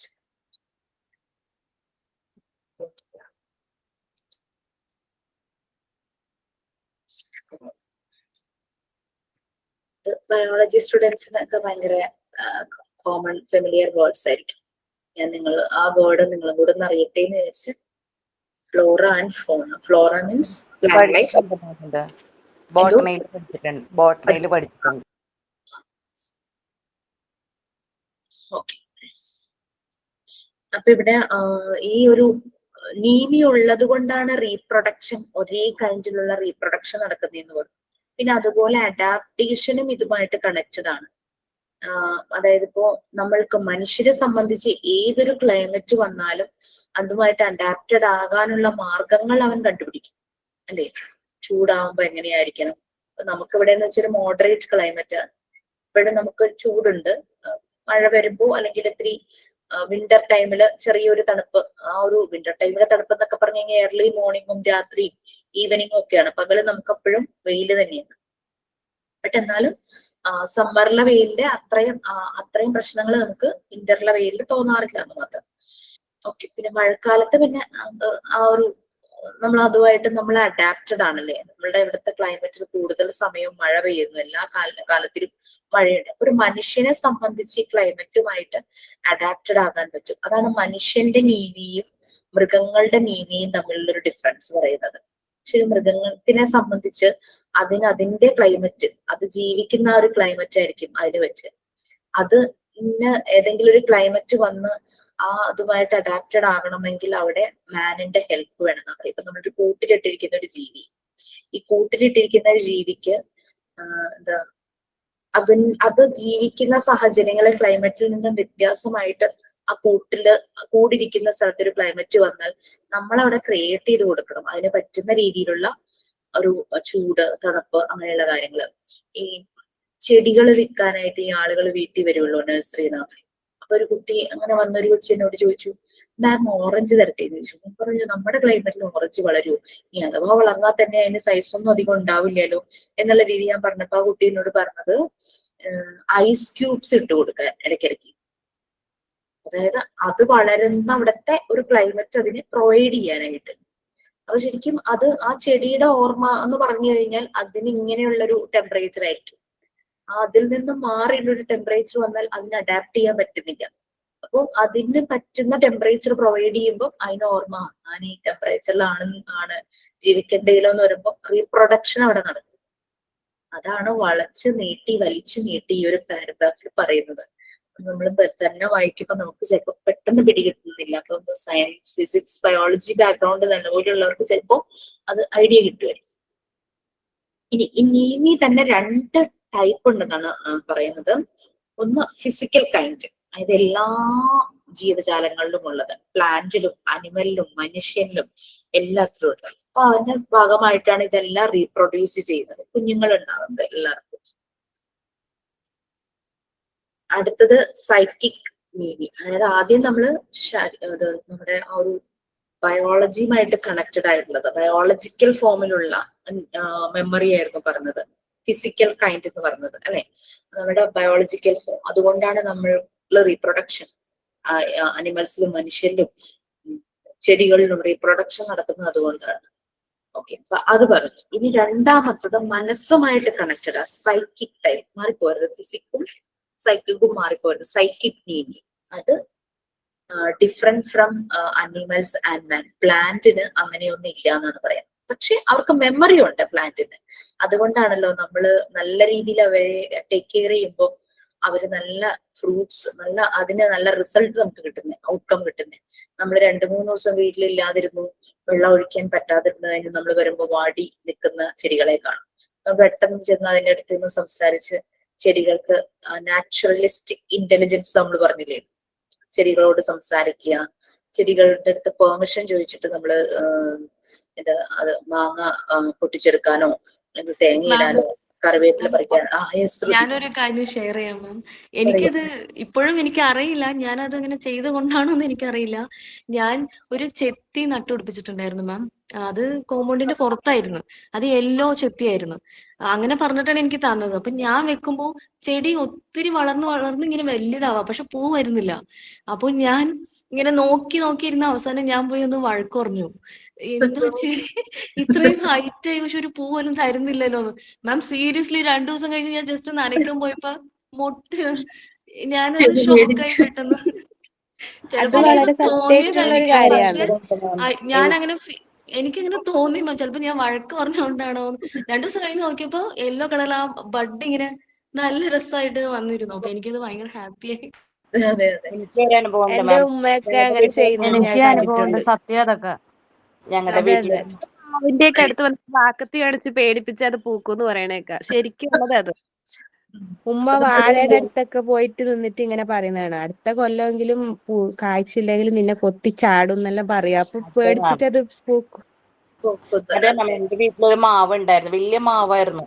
അതിലൊന്നും ഉണ്ടാവാറില്ല. എല്ലാ വർഷവും ഞാൻ നോക്കും, പൂക്കുമായിരിക്കും, മാങ്ങ ഉണ്ടാവായിരിക്കും, പക്ഷെ ഉണ്ടാവാറില്ല. അപ്പൊ ലാസ്റ്റ് ഞാൻ ഇടയ്ക്ക് ചെന്ന് തലോടിയൊക്കെ കൊടുക്കും. ലാസ്റ്റ് ഞാൻ പറഞ്ഞു, ഇനി നീ ഉണ്ടായില്ല ഞാൻ വെട്ടിക്കളയുമെന്ന് പറഞ്ഞു. പിറ്റേ വർഷം നിറയെ മാങ്ങയായിട്ടുണ്ടായിരുന്നു. അവർക്ക് മെമ്മറി ഉണ്ട്, ഈ നീമിയാണത്. അവർക്ക് മെമ്മറി ഉണ്ട്. ഞാന് ഇവിടെ വീട് വാങ്ങുമ്പോ ഒരു കൊച്ചു തെങ്ങുണ്ടായിരുന്നു. എല്ലാ ക്ലാസ്സിലും എല്ലാവരോടും പറയും കൊച്ചു തെങ്ങുണ്ടായിരുന്നു. അപ്പൊ എല്ലാരും പറഞ്ഞു തെങ്ങ് വെട്ടിക്കളയും. 1-2 തേങ്ങ അതിനകത്ത് കൈകൊണ്ട് ഇങ്ങനെ വച്ചിട്ട്. അത് കാരണം ഇതിന്റെ ഓല സിറ്റ് ഔട്ടിലേക്ക് കിടക്കും. അപ്പൊ സിറ്റ് ഔട്ട് മഴ പെയ്യുമ്പോ സിറ്റ് ഔട്ട് ഒക്കെ നനയും. അങ്ങനെ അപ്പൊ ആ തെങ്ങ് വെട്ടിക്കളയും. പണിക്കാരെല്ലാം പറഞ്ഞു. ഞാൻ സമ്മതിച്ചേ ഇല്ല. ഒരു സൈഡിൽ നിന്ന് ആൾക്കാര് വെട്ട് ഞാൻ പറഞ്ഞില്ല വെട്ടില്ല. നമ്മള് വന്നു, അതിന് നല്ലപോലെ വളമൊക്കെ ചെയ്തു, വെള്ളമൊക്കെ ദിവസവും ഒഴിക്കാൻ തുടങ്ങി. നിറയെ തേങ്ങ ഉണ്ടായി. നമുക്ക് നല്ല കരിക്ക്, നല്ല ടേസ്റ്റ് ഉള്ള കരിക്ക് അതിൽ നിന്ന് നമുക്ക് ചെന്നപ്പോ ഒരാൾ വന്നു കഴിഞ്ഞാൽ ഓടിപ്പോയി ചെന്ന് എടുത്തോണ്ട് വന്നിട്ട് അയാൾക്ക് അത് കൊടുക്കാം, നാച്ചുറൽ ആയിട്ടുള്ളത്. അതുപോലെ തന്നെ ഇവിടെ കുറെ വാഴയുടെ കന്നപ്പുറത്തെ വീട്ടിൽ ചേട്ടൻ വന്നു. അപ്പൊ നടാനായിട്ട് ഒരാൾ വന്നു. പുള്ളി വന്ന് നട്ടപ്പോ പണ്ട് ഇവിടെ പറമ്പിൽ കുറെ വാഴ നിന്നിരുന്നതിന്റെ എന്തോ ഒരു കൊച്ചു വാഴ ഇങ്ങനെ മുളച്ചു നിൽക്കണ്ടായിരുന്നു. അയാൾ എന്ത് ചെയ്തു, കാലുകൊണ്ട് അത് ചവിട്ടി അരച്ച് കളഞ്ഞത് കണ്ടിട്ട് എനിക്ക് ഭയങ്കര വിഷമമായി. ഇതൊന്നും പിടിക്കുന്നില്ല എന്ന് പറഞ്ഞു. പുള്ളി അരച്ചിട്ട് പോയിട്ടും അതിന്റെ മൂട് അവിടെ നിൽക്കുന്നുണ്ടായിരുന്നു. ഞാൻ പതുക്കെ ആ മൂട് ഇളക്കിയിട്ട് വേറെ സ്ഥലത്ത് കൊണ്ടുപോയി ഞാൻ നട്ടു. ഇപ്പൊ ആ വാഴ കൊലച്ചിട്ടുണ്ട്. വലിയ കൊലയൊന്നും അല്ലെങ്കിലും നല്ല വലിയ ഇലയും ഒരു കൊലയായിട്ട് അത് ആയിട്ടുണ്ട്. അപ്പൊ അങ്ങനെ നമുക്ക് അതിനൊക്കെ ഒരു ജീവനുള്ളത് തന്നെയാണല്ലോ ചെടികൾ. പിന്നെ ചെടികളുടെ അടുത്ത് എന്നിട്ട് പൂവിടണ നിറയെ ഉണ്ടാവണോട്ടാന്നൊക്കെ പറഞ്ഞാ 2 ദിവസം കഴിയുമ്പോൾ നിറയെ പൂവുണ്ടാവും മാം. അവർക്ക് മനസ്സിലാവും. മനസ്സിലായി. പിന്നെ കറിവേപ്പില പിടിക്കാനായിരുന്നു ഭയങ്കര പാട്. എന്റെ കറിവേപ്പില പിടിച്ചു വന്ന കറിവേപ്പില അത് പോയി എന്ന് പറഞ്ഞു കഴിഞ്ഞാൽ കിണറിന്റെ തൊട്ടടുത്ത് നിന്ന കാരണം അമ്മ വന്നപ്പോ പറഞ്ഞത് പറിച്ചു മാറ്റി നടന്നെന്ന് പറഞ്ഞു. ഇതുപോലെ ക്ലീൻ ചെയ്യാൻ വന്ന ഒരാളോട് ഞാനതൊന്ന് പറിച്ചു മാറ്റി, ഞാൻ ഇനി പറിച്ച് ഉണങ്ങി പോണ്ടല്ലോ എന്ന് വെച്ച ആളെ കൊണ്ട് ചെയ്യിച്ചു. പക്ഷെ അതോടുകൂടി അതങ്ങ് താന്നു. പറിച്ചത് കൊണ്ടായിരിക്കാം. അത് കഴിഞ്ഞ് അത് ഫുൾ ഇല പോയി, ഇലയൊക്കെ പോയി. 2 ബ്രാഞ്ച് പോലെ വന്നിരുന്നു. ഒരു ബ്രാഞ്ച് അങ്ങനെ ഉണങ്ങി. ഞാനിങ്ങനെ ചെന്ന് കുറേ വിഷമം പറഞ്ഞു. പിറ്റേ ദിവസം അതിനിങ്ങനെ ചെറിയ ഇലകൾ പൊടിച്ചു. അതിന് മെമ്മറി ഉണ്ട് ശരിക്കും. അതെ മാം, 28 വർഷമായിട്ട് ഒരു വേപ്പ് നട്ട് പിടിപ്പിക്കാൻ നോക്കിയിട്ട് പറ്റില്ല. പൊടിച്ചു വരും, പറമ്പ് ക്ലീൻ ചെയ്യണവരത് കളയും. പിന്നെ ഞാൻ അടുക്കളയുടെ തൊട്ടടുത്ത് തന്നെയായിട്ട് നട്ടു. അത് നന്നായിട്ട് ഇടയ്ക്ക് ചെന്നിട്ട് സംസാരിക്കും അതിനോട്. ഇതിപ്പോ നല്ല വലിയ മരമായിട്ട് നിൽക്കുക. നല്ലൊരു ആദ്യമൊക്കെ അത് ഇത്രയും മടിച്ച് നിന്നു. പിന്നെ അത് ആർത്ത് വന്നു, നല്ല വലിയ മരമായി. 28ാമത്തെ വർഷമാണ് ഇപ്പൊ അത്. ഞാൻ 28 വർഷമായിട്ട് വേപ്പ് നട്ടിട്ട് ആദ്യമായിട്ടാണ് ഇതൊരു മരമായേക്കണത്. ഓക്കെ, നമുക്ക് മനസ്സിലായില്ലേ നമ്മുടെ ചുറ്റുമുള്ള എല്ലാ ജീവജാലങ്ങളിലും ആ ഒരു മെമ്മറി ഉണ്ടെന്നുള്ളത്, ഒരു ഓർമ്മ. ഓക്കെ, ഇപ്പൊ എനിവേ നമുക്ക് ഈ മിനി നെക്സ്റ്റ് ക്ലാസ്സിൽ എടുക്കാം. കാരണം എനിക്ക് 11:30 അടുത്തൊരു ക്ലാസ്സിൽ കയറേണ്ടതുണ്ട്. അശ്വിനിസിന്റെ ക്ലാസ്സിലല്ലേ ഞാൻ കയറിയത്. നമുക്കിത് കഴിഞ്ഞിട്ടില്ല. നെക്സ്റ്റ് ക്ലാസ്സിൽ കഴിയും. ഒരു 20 മിനിറ്റ്സ് മതിയായിരിക്കും. ടെൻഡൻസീസ് ഓഫ് മാനും ഞാനാണ് കേട്ടോ എടുക്കുന്നത്. മേ ബി നിങ്ങൾക്കൊരു 2 ക്ലാസ് വെനസ്ഡേ അശ്വിനിസ് ആയിരിക്കും എനിക്ക് കൊള്ളാം. Okay, bye. Thank you, ma'am. Thank you ma'am. Thank you, ma'am.